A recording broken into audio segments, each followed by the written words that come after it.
Spring is here, and you can now get almost anything you need for your sunny days delivered with Uber Eats. What do we mean by almost? Well, you can't get a well-groomed lawn delivered, but you can get a chicken parmesan delivered. A cabana? That's a no. But a banana? That's a yes. A nice tan? Sorry, nope. But a box fan? Happily, yes. A day of sunshine? No. A box of fine wines? Yes. Uber Eats can definitely get you that. Get almost anything delivered with Uber Eats. Order now. Alcohol in select markets. Product availability may vary by region. See app for details. Hola. Hello, this call is being translated. Abuela, listen to what my phone can do. Abuela, escucha lo que mi teléfono puede hacer. Wow. Ahora dime sobre tu novia nueva. Wow, now tell me about this new girlfriend. Huh? Tú sabes lo que dije. You know what I said. Language is no longer a barrier thanks to Live Translate with Galaxy AI on Samsung Galaxy S24 Ultra. Learn more at Samsung.com. Samsung account login required. Calls must be made using the native Samsung dialer. The following is an exclusive presentation of News Radio KMAN, your home for K-State athletics. It's game time. This is The Game on News Radio KMAN.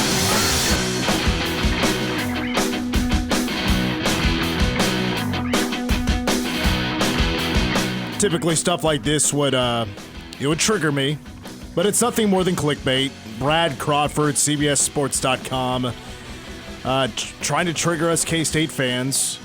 Put out a list earlier today of the 12 most dynamic athletes at quarterback in the 2024 college football season. K-State's Avery Johnson is on the list at number 7. Flip over to the next page and look at the top 6. At number 5 is KU's Jalen Daniels. Number 3, West Virginia's Garrett Green.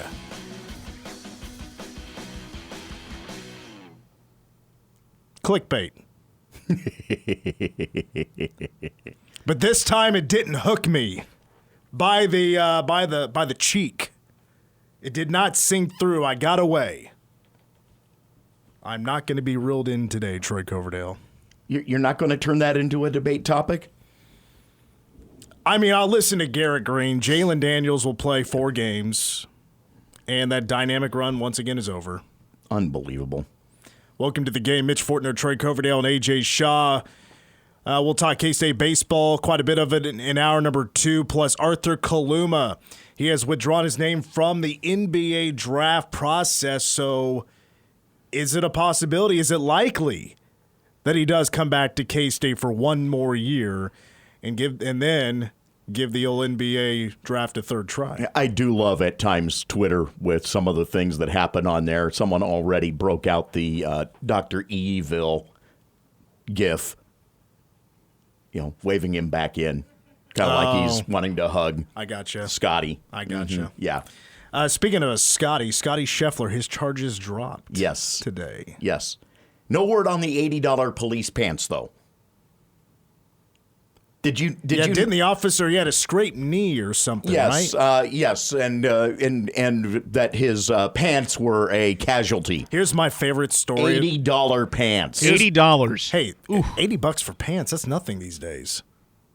Boy, you can't go to Buckle anymore and get a pair for less than $80. I'm trying to figure out how he wound up scraping himself up, given that essentially he did not get dragged by the car, but that's another matter. And no, I don't go shopping at Buckle. Mm-hmm. I've been in there a time or two. Oh, my. It's an interesting browse. You seem like a kind of guy that'd go in there a bunch. Me? I'm kidding. Okay, when Buckle was cool, 11 years ago. Yeah. Or even when I was in high school, it was pretty popular. So you're saying basically during its second wave of popularity. When was the first? When it was known as Brass Buckle. Mm-hmm. When I was in high school. Oh, that's the same company. It's been around that long. Hey, company. Shout out to them. That's success. They're still around. Good for them. My favorite part about the Scotty Scheffler story is that cop that arrested him was at one time, I don't know if he was suspended or he was punished, because at one point he got caught doing donuts in his police car with a prisoner or with somebody arrested in the back seat. Wait, what? True story. Louisville Metro Police Department, ladies and gentlemen. Louisville Metro Police Department. Guys, it's Wednesday, and you know what that means. AEW Dynamite tonight. It is the fallout of Double or Nothing in Las Vegas this past Sunday, and once again, AEW does not miss on a pay-per-view. They once again crushed it. The return of Maxwell Jacob Friedman. There had been rumors that he was going to sign with WWE. He does not, and we found that out Sunday, that he is going to be sticking around for AEW for a while. Don't know how long the extension is, but he is sticking around. Tonight's from the Kia Forum in Los Angeles. Not nearly as long as Travis Goff's new contract at KU. How do you feel about that?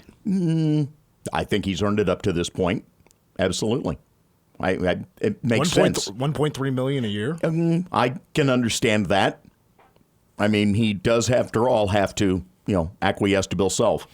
This week we are joined by Mason Voth from K-State Online. Mason, how do you feel about Travis Goff getting a pay raise today? $1.3 million base salary now.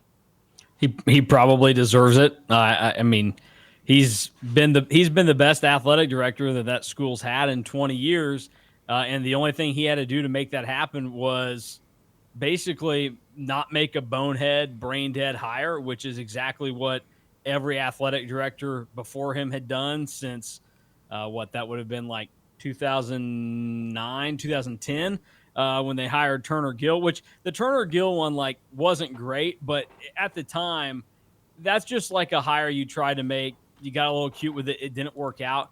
Everything that happened after that until Goff got there and they hired Leipold, it was like, I could have told you that Charlie Weiss was a really, really bad idea.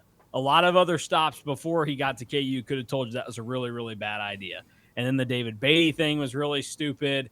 The Les Miles thing, surprisingly, might not be the dumbest thing that they tried during that stretch, but it was really stupid. So I think he's good at what he does. It's not like he was going to leave. I mean, he's from Dodge City. He went to KU, so they're just paying a guy what they can afford to pay him because they're KU and they have a basketball program that runs itself with Bill Self.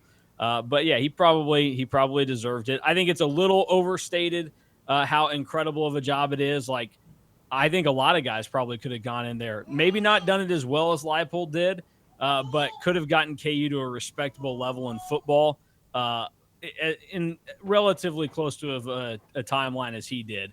If you don't hire idiots, it's amazing what you can do at the Power 5 level. And for some reason, KU kept hiring idiots for a decade. Well, I hear Elliot in the background. She's saying, wrap up the KU talk. That's enough for the afternoon. I know you're a big broadcaster guy, as in, who's doing the games on TV. I know you're not a Brando guy, which actually I want to ask you something about that here a little bit later on, because you brought Brando up in an article on KSO. But Bill Walton passed away Monday. Were you a Bill Walton fan on the Pac-12 games?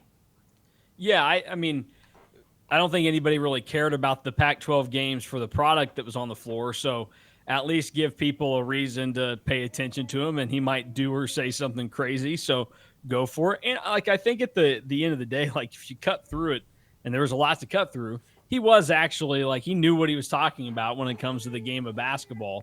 He just very rarely wanted to actually talk about that. And again, why would you? It's Pac-12 basketball. But, I didn't have anything wrong with Bill Walton other than, he's a Pac-10, Pac-12 guy, and he was going to relentlessly defend that league, even though it really didn't need that defense because it was pretty blatant that it sucked. He is the only one that would promote the Pac-12 as the Conference of Champions. Nobody said Conference of Champions more than Bill Walton. Yeah, I don't know why he was so into that, but yeah, that's he was a champion in the Pac-12 because he wanted to make sure you knew it. Because he was a UCLA guy, and they love to claim the national championships that most of us don't pay any attention to. Yeah, well, that's the thing. The Pac-12, congratulations on all the Olympic sports, half of which people didn't even realize were real things that existed, and claiming them as, significant national titles. So I respect them for trying, but yeah, it's a losery move by them. Arthur Kaluma, we now know because today was the deadline, I think it was at 11 a.m., to withdraw your name from the NBA draft, and he has now done it for the second time. And we know that I think he was talking to Kellis Robinette. I believe that's who. It was at a Cat Backers event. Drum Tang said basically, look, if he has any interest in coming back, we're going to do our best, or we're going to try to get him back. What do you think the chances are Arthur Kaluma does return to K-State after he has already announced before exiting the NBA draft process that he is in the transfer portal? I think there's a real chance that he could come back to K-State. It's just going to depend on what he was probably told over the draft process and what he thinks he can do at K-State and what, ultimately the offer is for him to come back to K-State. Is the role going to be the same? Is it going to be different? Certainly in terms of what's expected of him, I think his role will be slightly diminished. Last year he was looked at as maybe needing to be the best or second best player. I think that's out the window now for this K-State team. I think for this team to be at their best, you would assume that it's going to be Doug McDaniel and Achor. And part of that's the fact that Achor playing at this level consistently is somewhat of an unknown. We know what Arthur Kaluma is at this level, and it's every handful of games he's going to be really, really good. Maybe worthy of sneaking into an all Big 12 team, but ultimately he's not going to give you what you want on a consistent basis. So you can't count on him like one of your top players. Now the roster's filled out a lot better around that. So I think it really just comes down to what he wants, what K-State sees as having available for him.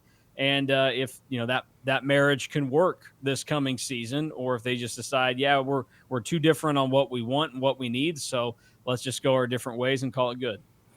I would imagine Arthur is going to be, and I'll get your opinion on this, Mason, because there's going to be competition. And I know Kaluma is exactly what John Calipari will need at Arkansas. It's exactly a kind of player that a lot of programs around the country are going to need. I would imagine that Arthur is going to be one of the most sought-after players now that are currently available, even though there's not like top-tier talent who's all left out there. It's slim. It's not what it was just a few weeks ago or even a month ago, but he's going to be one of the top talents still out there, I would imagine. Is that what you would assume? Yeah, I mean, according to On3, he's the 8th best available transfer. Well, there you go. Right now. There's not actually a tab that sorts that for you. That was one of those where I had to go do some quick counting. But yeah, he's overall the 91st ranked player that was in the transfer portal this year, but he's the 8th best available. So there are going to be a lot of teams that are interested in him, because if you go and look at like some of the players that he's ahead of, he's right a spot ahead of Khalif Battle, who K-State obviously really wanted, and Gonzaga ended up landing. And so there are plenty of guys behind him that got good deals people really wanted throughout this process. And when you're available this late, your stock probably goes up much higher than what it was a couple of weeks ago. Now, you may not end up with the caliber of team that you could have a couple of weeks ago, but if we're thinking about if he comes back to K-State, there are probably going to be teams out there that, in terms of NIL resources, are willing to overspend and overpay for Arthur Kaluma, and K-State probably can't get him at, in the ballpark of what they think is actually fair for a player of Arthur Kaluma's caliber. So it's going to be really interesting, and that's why I say what he heard during this draft process is probably going to be fascinating in how it shapes his decision on what he wants to do here. Is it about just maximizing your value at this stage, or do you think going back to K-State provides you the most in terms of developing as a player and showing your skills on a team that can maybe go out and compete next year? Off the top of your head, with the On3 rankings of those in the portal, you mentioned Arthur Kaluma's at 91. Do you know how many players K-State got? Because I don't remember off the top of my head that K-State got that were ahead of 91. They're ranked higher than 91. Yeah, of the guys that were ahead of 91, so Doug McDaniel was 34 and Achor was 88. So they got 2 ahead of him. And then everybody else was behind. Housen was 175. Bayfall was 213. And then you get past that to where the 2 Joneses were, Max and CJ in this. So, they got 2 that were rated better in the portal than Arthur Kaluma. I think role-wise, it would be quite simple for Arthur. Achor would play that 4, most likely. He's a stretch 4 type. He's a big guy. And I know Kaluma was listed as a power forward for the NBA draft. But I mean, his size, he could easily be and the way he plays, he could easily be that small forward, that 3, still a wing, and still play the same that he has, prior to, or what was last year, the way he played last year. I think that would be a great fit. I think that'd be pretty simple on where to slide. Plus, he'd just be in a rotation pretty much with Max Jones. I think that's pretty much it. And, there's a lot of guys who are going to be on this team that can play the multiple spots, and it's not so much a number defined by a specific position. It's more just a spot on the floor. Multiple guys can play multiple spots. We're speaking with Mason Voth from K-State Online. Let's take a break. We'll get back into Tim Brando because I have something I want to talk to Mason about because I think, if Brando was to do that Friday game, that's actually maybe K-State's best case scenario to avoid Brando. Oh, dear God. Moving forward for a number of years. I'll run it by Mason when we come back. Hola. Hello, this call is being translated. Abuela, listen to what my phone can do. Abuela, escucha lo que mi teléfono puede hacer. Wow. Ahora dime sobre tu novia nueva. Wow, now tell me about this new girlfriend. Huh? Tú sabes lo que dije. You know what I said. Language is no longer a barrier thanks to Live Translate with Galaxy AI on Samsung Galaxy S24 Ultra. Learn more at Samsung.com. Samsung account login required. Calls must be made using the native Samsung dialer. Jewelry isn't a gift you give just once. It's a way to remind your loved one of a beautiful moment every time they see it. Blue Nile can help you find the gift that says how you feel and says it beautifully with expert guidance and a wide assortment of jewelry of the highest quality at the best price. Go to BlueNile.com and experience the convenience of shopping Blue Nile, the original online jeweler since 1999. That's BlueNile.com to find the perfect jewelry gift for any occasion. BlueNile.com.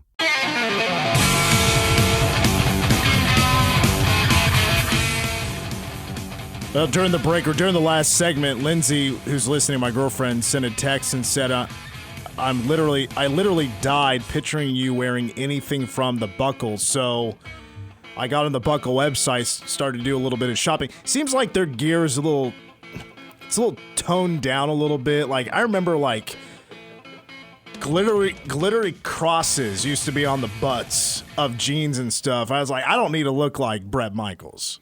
That's not exactly my style. Now it's more like, it looks like Ariat clothing.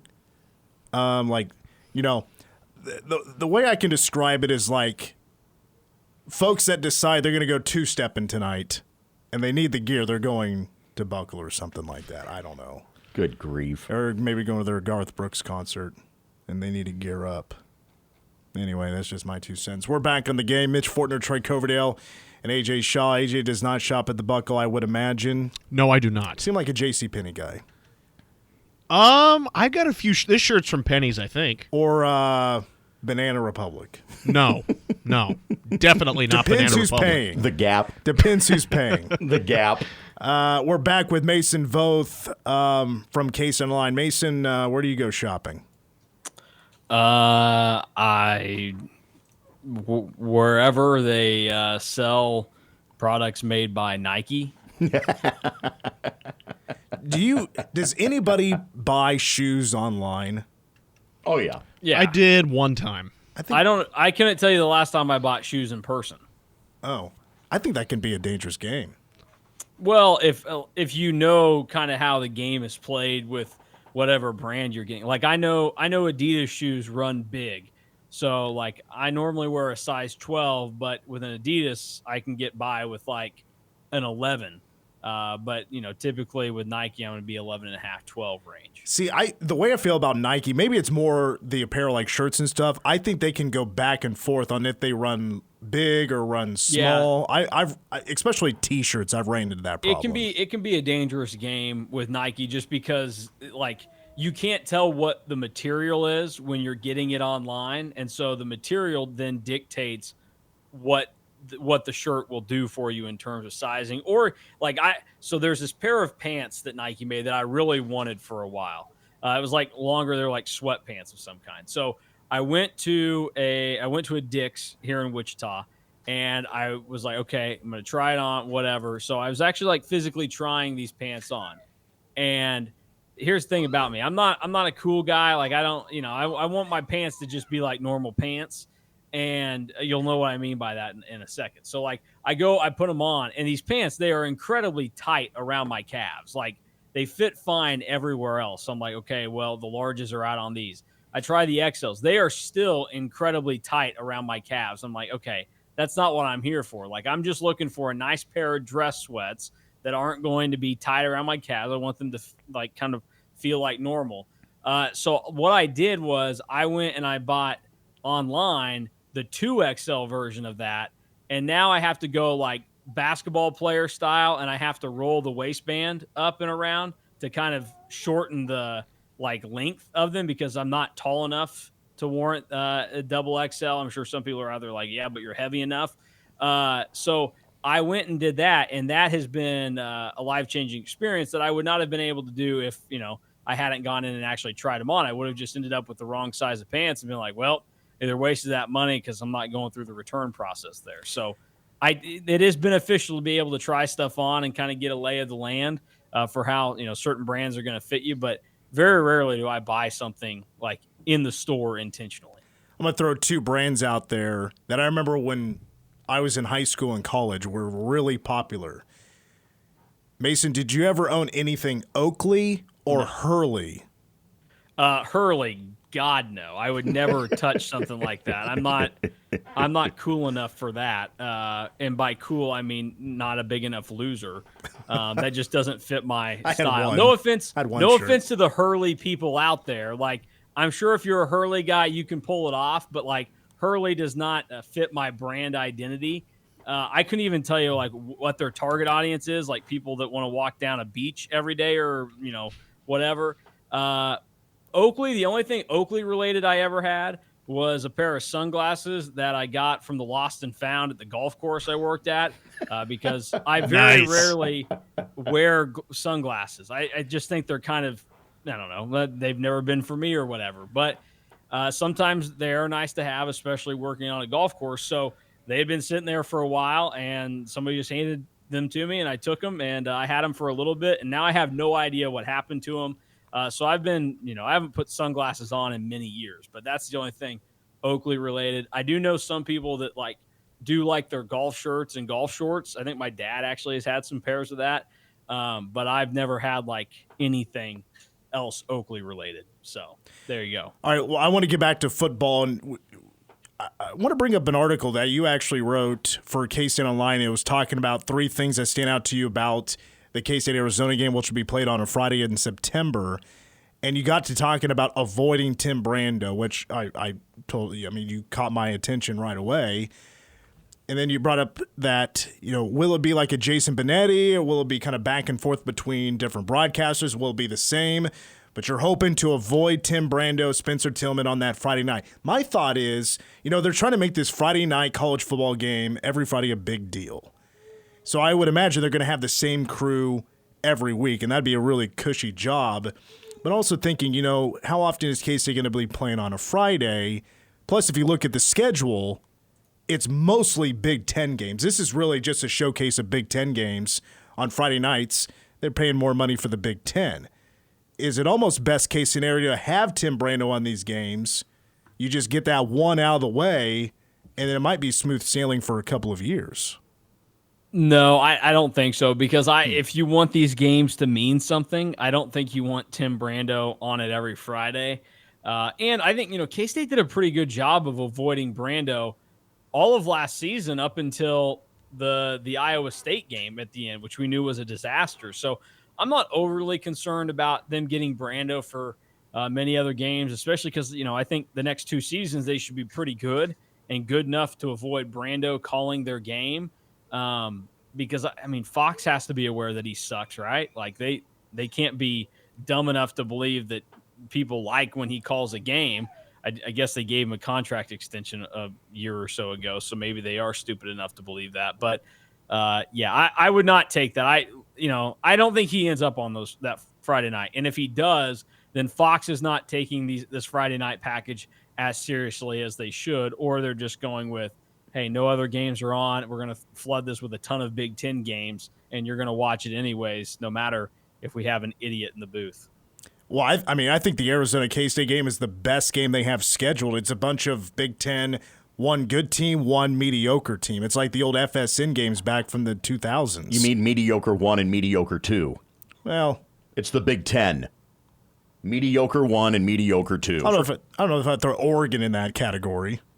Yeah, but Illinois at Nebraska. That sucks. Yeah. Washington at Rutgers this year. Northwestern at Maryland. I'm not sure either of them can meet mediocre terms. Let's see. Iowa at UCLA. UCLA at Washington. Purdue at Michigan State. They're trying to drive people to the bars on Friday night, aren't they? Yes. Yeah, essentially just drink. We'll provide some football. I am impressed that Oregon and Washington both are just saddling up for 2 of these Friday games. That's pretty nuts to me that they would do that. But hey, good for them. You want to talk a little baseball before we let you go? Yeah, we can talk baseball. Did you think the Cats were going to get in on Monday? I did. I figured they would. Because number one, the people that are much smarter about it than I am basically said, yeah, they're going to be in. And then in addition to that, K-State did what they were told to do to get in the tournament the past couple of years. They did it this year. The only thing overall that was different from K-State's season this year versus last year's, to where maybe people would have felt like at the end like it wasn't as successful, they just didn't win as many games in the Big 12 tournament as they had in the past years, which in all of these sports now we realize the conference tournaments, unless you win the whole thing, these selection committees don't really care about them. So I wasn't really overly concerned, especially after they got the 1 win down in Arlington. So I'm not shocked to see that they got in, since they, made the jump into the top 50 of the RPI this year and did what they were supposed to. And I mean, I think it's at least 4 of the top 16 national seeds they had on their schedule this year. 2 were Big 12 opponents, and then, they played at Tennessee and at Clemson to try and boost the resume. So they did what they were told to do. They played well enough to get in. So I think they were deserving of getting in, and I think that there was no shock on my end. To further illustrate your point about conference tournaments, I mean, let's be honest, half of the Big 12's teams that are in the NCAA tournament, they were done in the first 3 days. Yeah, exactly. And I think a lot of them were just, what's the point of going down here and really grinding this thing out? Because it's all about healthy and pitching when it comes to postseason baseball. So if you didn't need to be down there to just rack up wins like K-State did the last couple of years, there really wasn't much of a point to just go all in for these games. And I think we even saw that in the way that some of the teams later in the process played it, because like Oklahoma State and Oklahoma were obviously locks. And that championship game, I think that it was managed in a way that if it had been a game that meant more to them, there probably would have been more moves made. I think you go to the bullpen in certain moments, and they didn't. So I think that most of these teams realized that, and it worked out for everybody that was there in the Big 12 that thought they were getting in. So we'll wrap up on this, Mason. What are your expectations or prediction maybe on how K-State will fare out? Because give kind of a spoiler, what I'm going to talk about now, number 2, is that, is K-State baseball right now trending in the right direction? Well, I think it is, but is it still trending in the right direction even if K-State goes 0-2 in Fayetteville? In terms of direction after the fact, I would throw this in. I would say that it's on a good trajectory, but I also think that there is a scenario in which Pete Hughes has probably created expectations for himself that he now has to meet moving forward, and he's got to continue to find a way to improve things for K-State baseball, because he did prove that you can get the talent to Manhattan, Kansas, which most people would have thought is not possible when it comes to baseball, but he's done it at a high enough level. And the only thing that separated K-State from being able to be even better than what the record has been the last couple of years is really some major errors that you just can't have, whether it be from somebody that is the head coach, manager of the game, and then also some of the players. Like the base running errors is a really bad thing. I think I had it in front of me earlier because Drew and I actually talked about it earlier today, but K-State was top 4 in the Big 12 in errors. So they committed some of the most errors in the Big 12 this year.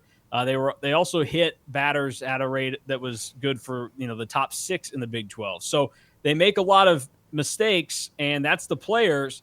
Then there are other mistakes that you can point to on the coaching staff side. Man, do you guys know what you're doing here?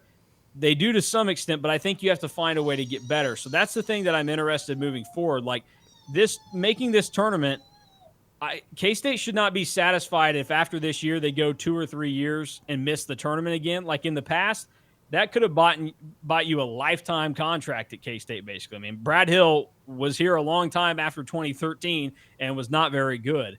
But I think now that you've proven that you can do it, which Pete Hughes has, I think you have to kind of build off that. Now, in terms of what I expect down in Fayetteville, this team is so volatile in the way they play, mostly highlighted by what I just talked about, that they could go down there, go 0-2 and not look competitive in both games. Or like I said to Drew earlier today, I would not be shocked if we're sitting here next Monday and we're talking about a winner-take-all game for them to go to the Super Regional. Like, they have the talent to where it's not unfathomable that they can get the job done, but they're going down where it's going to be a tough matchup for them because the Bats have struggled at times and they have to take care of a lot of things. Arkansas is the best team in the country in terms of pitching if you want to go based off of ERA. And so you're going to have to really come down there and be ready. And honestly, a lot of the times when it comes down to, lucking your way out of a regional, you also have to hope that, SEMO or somebody else does something to pop Arkansas and knock them down a peg to make it a little bit easier on you. So you need a lot to go right, but I'm serious when I say it. And I know that I've had, some negative thoughts about K-State baseball. It's not the most sure thing in my head. But I still would not be surprised if they're battling come Sunday and Monday to get to a super regional. All right, Mason, that'll do it. Appreciate your time. We'll be talking to you soon. Thank you. Yep. Free Scotty Scheffler. Oh, wait, they did. Good. That was what an idiotic mess that was down there. Jiminy Christmas. I still want to know about the $80 pants. Yeah, that guy probably won't be able to afford $80 pants moving forward because he probably shouldn't have a job anymore. I mean, Jiminy Christmas. Like that. Then did you guys see the video of the another cop that came after they had detained Scotty and had him in the back of the car and is talking to him and is just Scotty's clearly nervous out of his mind and trying to do the right thing and say the right thing. And the guy's like, yeah, this is what you did to him. And I was like, oh my gosh. I can't imagine being Scotty Scheffler there. And I know that most thought he is one of the most mild-mannered guys, probably ever in sports. But the fact that he was able to just keep his composure the way he was there. And I'm not saying you have to be just wild and violent or anything, but I could imagine myself in that situation. And I think of myself as a mostly respectful human being to authority figures. But I definitely would have had some comments where I threw it back at them, and I would have been like, well, your dude came in there trying to chuck a flying elbow at me or, whatever that was. I don't know. That the whole situation was crazy, and I'm surprised it took until May 29th to get everything dropped and kicked out of here because they should have known from the get-go that this was just a colossal screw-up on their part. Okay, well, let me ask you this as we go into overtime with Mason. So post-arrest, I don't know how big of a fan you were at the time of Scotty Scheffler pre-arrest, but after that all took place and he shows up there at Valhalla, were you a bigger fan of Scotty Scheffler? Were you all of a sudden rooting for him a lot more to win? No, not really. Okay. I wasn't rooting for him to win. I wasn't rooting against him, wasn't rooting for him to win, but greatness is really boring when it's not overbearing greatness.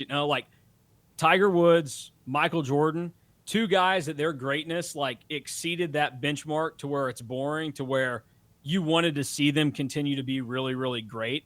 Scotty Scheffler right now, the time frame that he's in is in that realm of the Golden State Warriors where, okay, we're sick and tired of this. We get it. You're the best player out here. Let somebody else have the fun. Let's not make this a boring thing. I was fine with it. I was glad that the round afterwards he went out and played really well. And then I thought it was funny that the day he actually struggled was the day that his caddy, Ted Scott, wasn't there because he had to attend his kid's graduation. Shout out to all the caddies out there. You're the real heroes. When's the last time you caddied for somebody? 2 years ago, I caddied for my brother in his Kansas Am qualifier. terrible, terrible person to caddy for because he just did not listen to a lick of what I said. I mean, he probably would have qualified that year had he listened to me.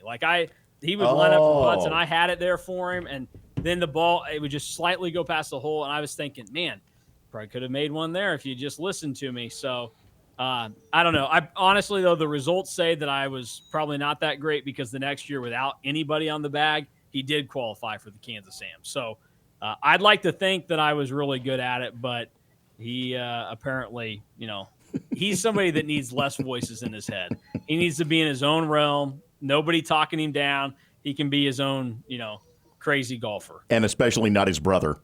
Yeah, no. Brothers don't listen to brothers all that often. Right? Give it a few years. You guys get a little bit older. And then all of a sudden, yeah, he'll listen to every word you have to say. He listens to a lot of things I say now, but the only area that he still doesn't is on the golf course. He will not listen to me. Well, because he did go to college for golf, right? Isn't he technically he was a college golfer. You were not, right? So there is a difference. Technically, and that's the kind of thing that I would say to one of my former roommates that would have really gotten under his skin. But I would like to tell you, it's incredibly easy to play collegiate sports if you really want to. So you kind of have to be D1 for me to be impressed. I'm proud of my brother. I'm glad that he went down there and did it, but it was Division II golf in Alva, Oklahoma. So I could have done that had I very much wanted to. I much harder wanted to go to Kansas State and just get on with my life there. Just back that. It was the right move for him. Just back that bus up and keep pulling up and over him, right, man? It was the right move for him. We're just two totally different personalities. I love to compete. I'm very competitive, but I would have much rather spent my college days in Manhattan, watching K-State and not, playing 6 tournaments a year down in Oklahoma in a small town in a rundown college with Division II sports going on around me. So we're wired differently. The third brother, he's at K-State right now because he is also wired differently. He did not want to go, drag along and play NAIA or Division II baseball. So just everybody's different. If you love your thing, love it. Other people, it's just not for them. Just like me and Hurley. Not a Hurley guy. Some of you out there might be. Sorry about it. All right, we're on a roll. I need to ask you one more question. In equestrian, who is the athlete? The horse or the rider, jockey, whatever it's called? That is a great question. I would have to say, the horse is the athlete in that situation, but you're still a part of the sport if you are the person on the horse. But yeah, the horse is the one doing everything. You're more like a coach in equestrian if you're on the horse is how I would kind of look at it and phrase things.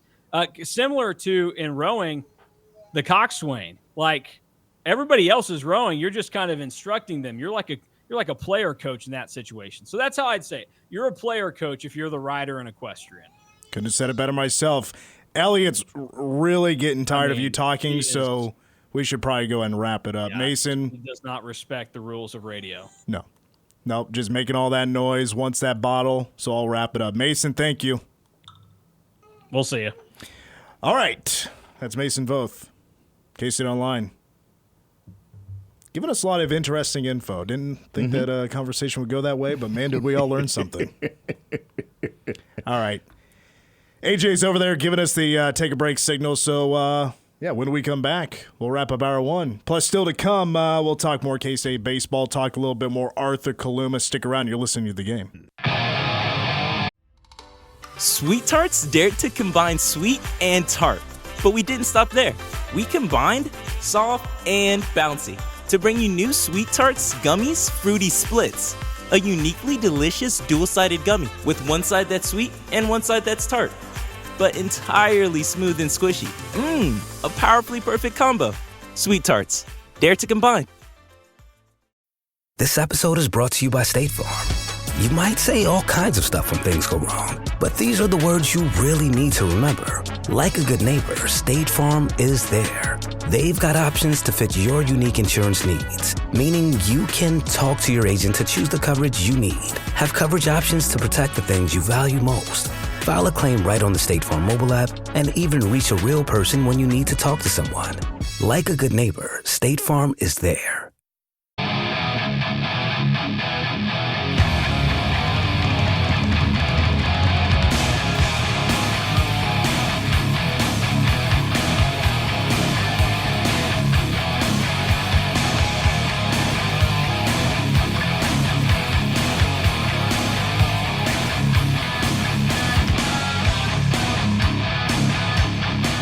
Yes, I'm sure you're wondering what this awesome riff, where that comes from. It's Alice in Chains, We Die Young, from their Facelift album that came out in 1990. You know, just one of my favorite bands of all time.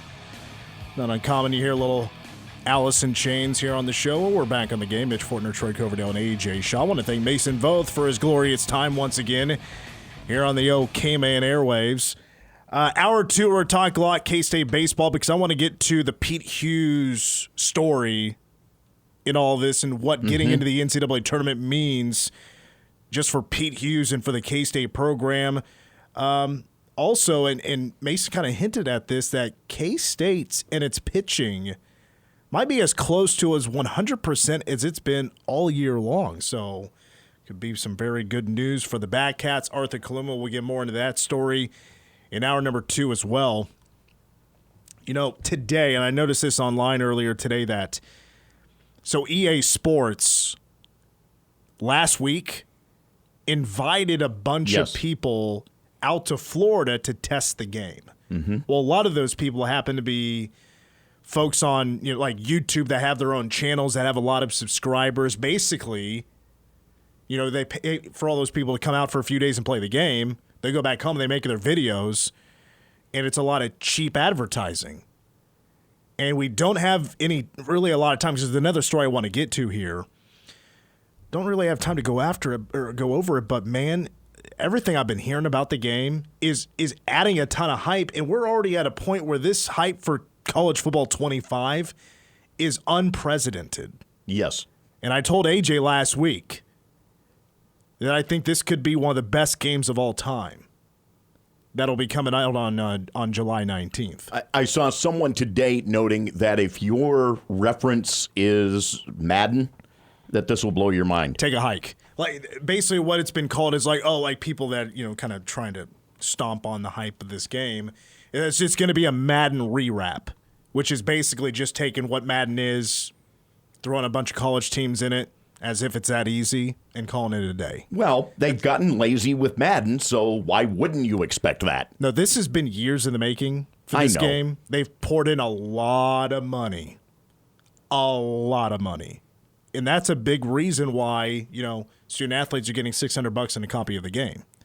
They've made a major investment. That's obviously a big part of it, which, by the way, is the biggest NIL story there is since NIL's become a thing. But NIL investment. As I said, those that watch the gaming side of things are aware that EA has been lagging in terms of what it has produced, and that's why I think that they weren't very confident that this was going to go. I thought I'd share this story, though, real quick, because I fell down a major rabbit hole after I saw this headline, and I didn't realize counterfeit championship rings have quite the market here. And I remember when the Royals won in 2015, won the World Series, and I saw that friends were buying counterfeit rings. I'm like, where are you getting these?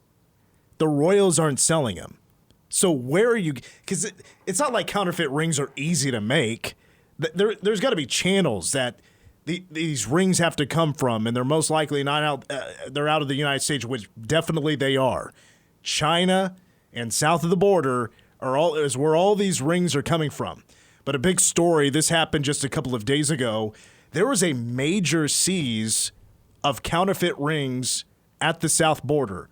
$1.3 million worth of counterfeit rings from the Golden State Warriors, Yankees, Steelers, Chicago Bulls, Pittsburgh Penguins.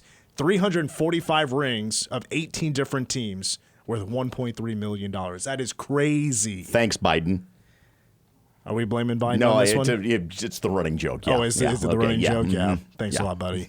Really appreciate it. Now I can't get my ring that I've been trying to get for 9 years. Your name is Made in China? No, it's Made in China. Well, so this was not long ago. And this is no joke. And this is kind of where this is the rabbit hole I fell down. And I didn't know this happened, but this was in Cincinnati where there was a package seized and it had 90, this is just 2 months ago. Oh, boy. Had 90 fake Kansas City championship rings from the Chiefs Super Bowl in 2019. There was also some KU rings in there from winning the national championship. The Royals winning in both the pin in 2014 and the World Series in 2015. That was a pretty big seize at that time. This obviously just recently crushed Completely blew over the top, yeah. Wow. And you got to... But the thing is, the Royals did a mine's ring giveaway. Mine's an authentic giveaway one, yes. All right, we got to wrap up hour one. Batcats, Arthur Kaluma. Coming up in hour number 2, and so is your local news. Stick around. Hour 2 of the game is next.